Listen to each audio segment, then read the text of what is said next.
Now, what if I told you that the transition was one simple move that you had to master? That kind of is the case, and there is a lot of truth to that, but there's a lot of subtle details to this move that I call the hip bump, or I guess I didn't really coin that term, but the hip bump has a lot of subtle details that are a little bit difficult to master right off the bat. It's probably going to take you weeks, months, or even years before you really hone into this movement, but hopefully what I show you today will accelerate that process greatly. Now, I'm sure that you've heard instructors say, start the downswing with your lower body. But every time I hear that and they don't go on to explain the actual mechanics of starting with the lower body, it's just hard to watch that because there are so many different ways that you can start your golf swing with your lower body. I could do that, I could do this, I could come back, whatever the case, there's tons of different ways that that lower body can move. So it's important that we understand exactly what's supposed to happen here. You also get the problem where everyone explains it a little bit differently. Everyone explains it in terms of feels. So in golf, we all have, different feels in our swing.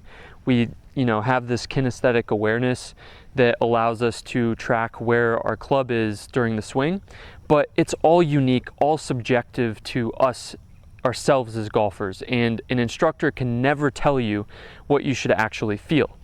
One instructor might say, you got to push off your right leg. Another instructor might say, move the weight forward. Another instructor might say, sink into the ground and turn. Another one might say, kind of open the hips. Whatever the case, they all sound like they're talking about different things, but they're all alluding to the same exact move called the hip bump that we should be doing at the beginning of the downswing that we call the transition. Tomorrow we're going to have a few drills that will help us with this, but the main drill, if you would call it a drill, but the main analogy that I like to think about when talking about this hip bump is the butt on the wall analogy. So obviously not a lot of walls out here for me to demonstrate on, but I'll try to edit something into the video and I'll show you what I mean here. So what I would recommend doing, you can do this at home. Actually, it's probably best to do it at home. Either take a club and cross it against the chest like this with both your arms, or you can just cross both your arms across your chest. And when you do that, what you're gonna do is get into this athletic setup, just like you were to hit a golf ball. And what you're going to do is make a turn back, and you're gonna feel the right butt cheek against the wall that we're standing against. You can literally stand against a wall and do this. And then as we come into the transition movement, this would effectively be the P4 or top of the swing position. Once we get into the transition, what we're going to be doing is actually bumping the hip. So you can't really see it in this view, but if I turn around and we turn here, what we're doing is a slight subtle bump of the hip.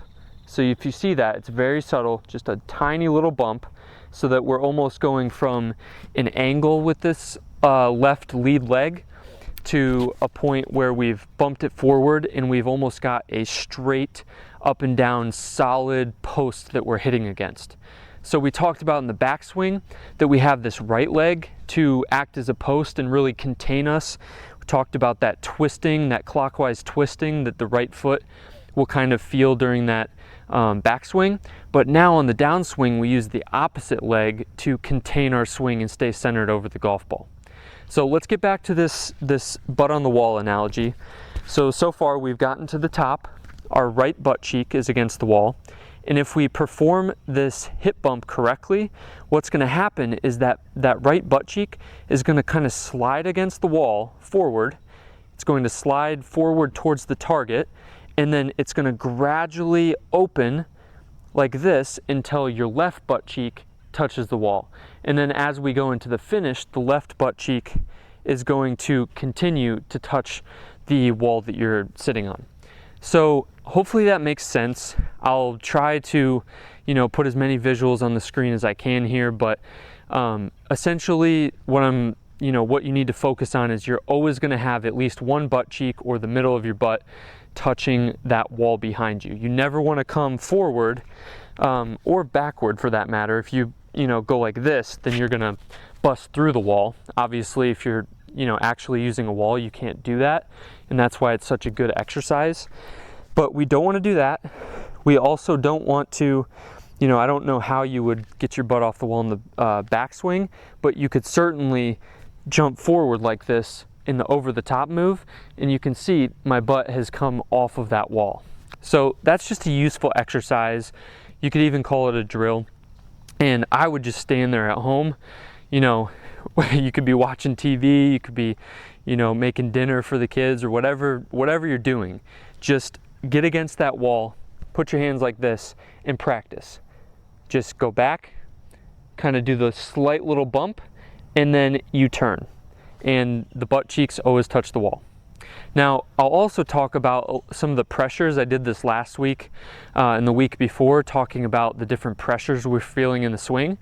And so I'll describe what this feels like when you're actually executing it correctly.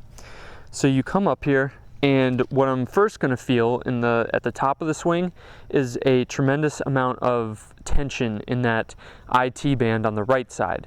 So we talked about that in a previous week, but now as we bump the hip, we're not going to feel a whole lot of tension during this little transition process. But once we get to where our left butt cheek is against the wall, we're going to feel tension in the other IT band on the left side of, on your left leg.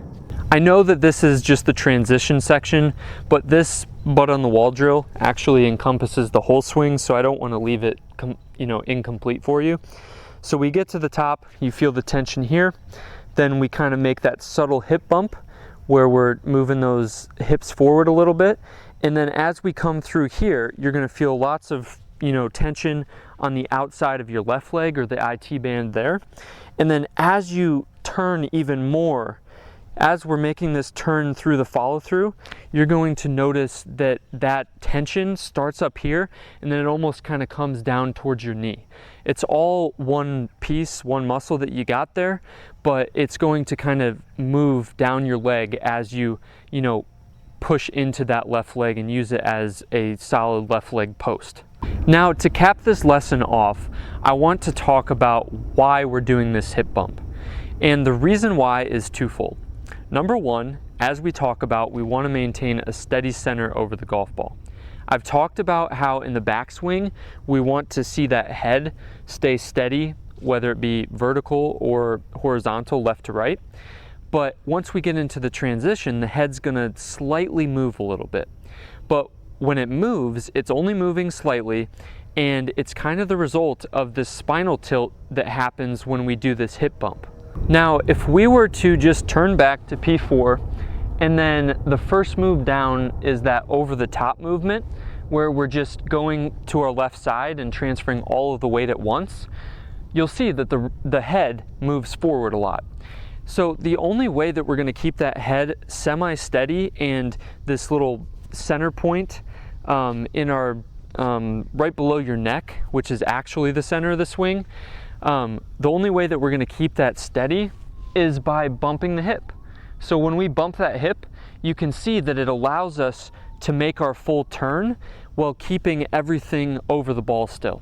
So this allows us to keep that circular motion and keep that steady, consistent low point in the swing.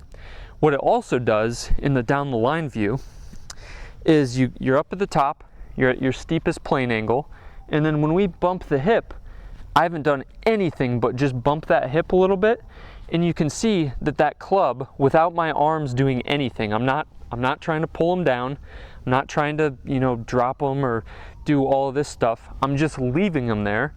And as I bump the hip, you'll see that shaft actually shallows out onto the right shoulder plane.